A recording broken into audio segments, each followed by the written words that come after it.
Bonjour à tous, heureux de vous retrouver aujourd'hui pour une nouvelle recette. Aujourd'hui, c'est un millefeuille à la fraise de Provence. Pour commencer, votre pâte feuilletée, déroulez-la comme ceci.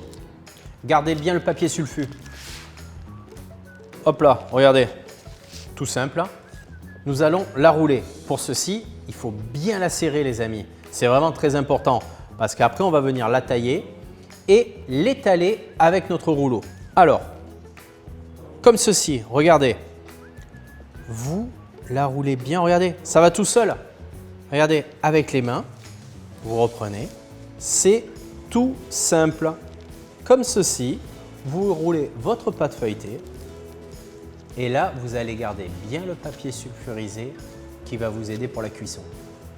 La pâte feuilletée est roulée. Vous l'avez conservée quelques minutes au frigo pour qu'elle redevienne bien dure. Après, détaillez des petits rouleaux de 2-3 cm d'épaisseur, comme ceci. Une fois que les rouleaux sont détaillés, on dit toujours en cuisine, fleurer un plan de travail. Donc, rien de plus simple, vous prenez votre sucre glace et vous venez en mettre abondamment sur la planche, sur le plan de travail. Vous prenez votre rouleau de pâte feuilletée. Je vous conseille de le rouler un petit peu dedans, comme ceci, voilà, à la main. Et après, tout simplement, avec le rouleau, vous venez étaler votre arlette et regardez, c'est tout simple. Regardez, ça ne colle même pas. Et là, vous êtes des vrais pâtissiers. Vous avez étalé vos arlettes. Donc, il y a deux possibilités. Si vous les voulez fines, remettez un papier sulfu et cuisez-le entre deux plaques au four 5 minutes à 180 degrés. Si vous les souhaitez un petit peu plus levés, mettez-le comme ça au four, 5 minutes également à 180 degrés.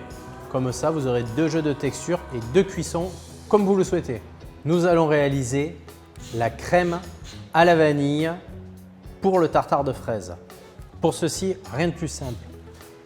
La crème épaisse, disposez-la dans un petit bol, comme ceci. Moi, je vous conseille de réaliser ce mélange avant le taillage des fraises, de manière à ce que votre crème au frigo ait le temps de reprendre une belle consistance. Par la suite, ajoutez votre sucre, tout simplement. Pour la gousse de vanille, tenez-la bien, ouvrez-la dans la longueur, comme ceci, de manière à avoir les deux côtés de la vanille. Puis, par la suite, venez la racler. Faites les deux côtés, comme ça, vous n'en perdez pas une miette. Et gardez la gousse pour la présentation de fin de recette. Une fois que vous avez tout mis, mélangez bien.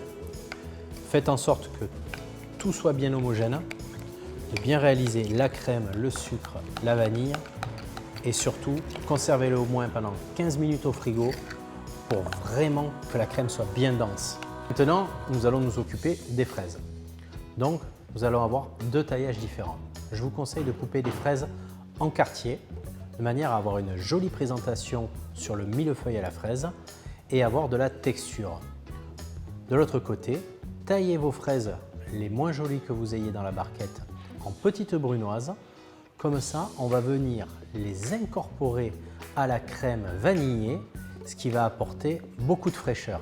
Pour le dressage, disposez votre arlette, puis la crème épaisse à la fraise.